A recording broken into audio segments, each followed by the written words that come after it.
10 vérités très essentielles que vous ne savez pas sur le docteur Denis Mukwege. Que vous soyez au centre de la ville de Stockholm, que vous soyez en Washington ou résident de la ville d'Angers, ou que vous vivez à Panzi ou dans la ville de Bukavu, à Kinshasa ou ailleurs en République démocratique du Congo, vous connaissez que certes, que Mukwege est l'homme qui répare les femmes, qu'il est l'homme le plus primé au monde, ou que c'est lui le prix Nobel de la paix 2018 à côté de Nadia Murad. Mes chers amis, voici 10 vérités très essentielles que vous ignorez sur la vie du prix Nobel de la paix, Denis Mukwege. Avant de commencer, prenez le temps d'aimer cette vidéo et de vous abonner sur ma chaîne YouTube pour plus des contenus sur le docteur Denis Mukwege, le prix Nobel de la paix 2018. Numéro 1, un jeune visionnaire. Soucieux de s'occuper des autres et surtout des femmes, il se lance dans des études de médecine au Burundi en 1976.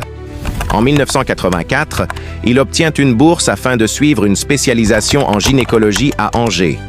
De France, il fonde l'association France Kivu pour aider sa région d'origine. Attaché à vouloir aider son pays, il fait le choix de retourner au Congo à la fin de ses études plutôt que de rester en France. Numéro 2, naissance de Mukwege.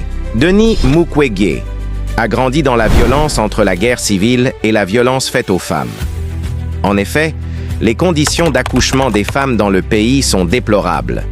Denis Mukwege est d'ailleurs directement concerné par cette tragédie puisque sa mère a failli perdre la vie en accouchant de lui. Numéro 3, un homme sous attaque. Denis Mukwege vit dangereusement. À part l'attaque qu'il a reçue chez lui, il a plusieurs fois échappé la mort, ce qui explique la sécurité de la police nationale et des casques bleus dans son histoire.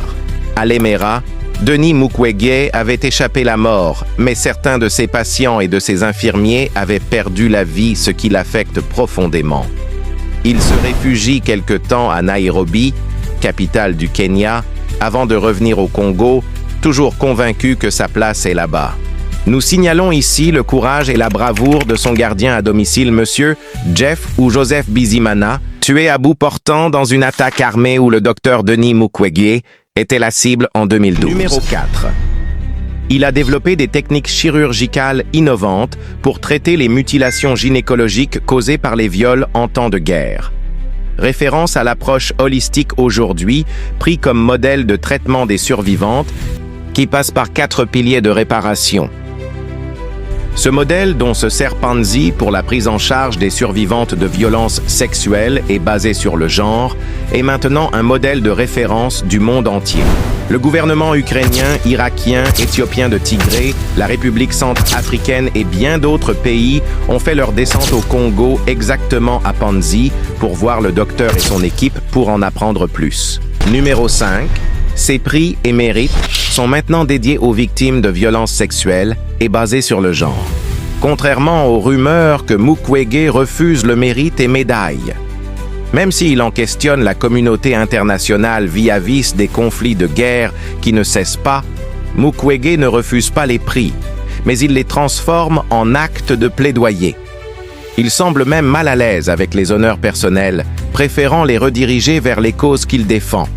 Numéro 6, un fils d'un pasteur.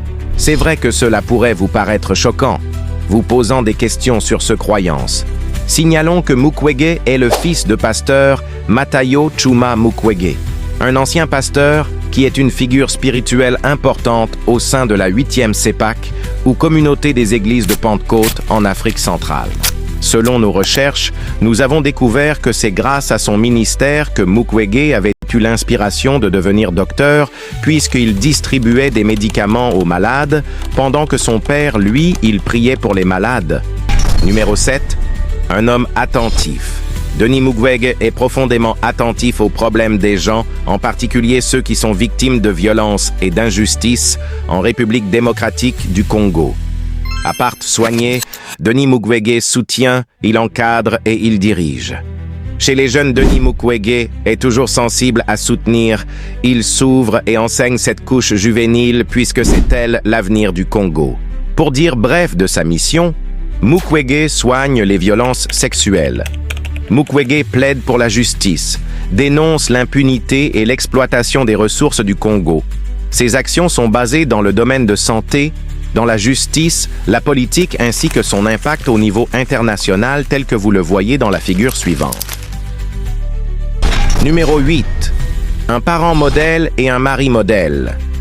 Denis Mukwege traite sa famille un lieu de thérapie à lui, une place où après des longues journées de travail et des rendez-vous, Mukwege vit avec ses enfants et sa merveilleuse femme, Maman Madeleine Kaboyi, avec qui ils viennent de fêter cette année 2025 45 ans de mariage.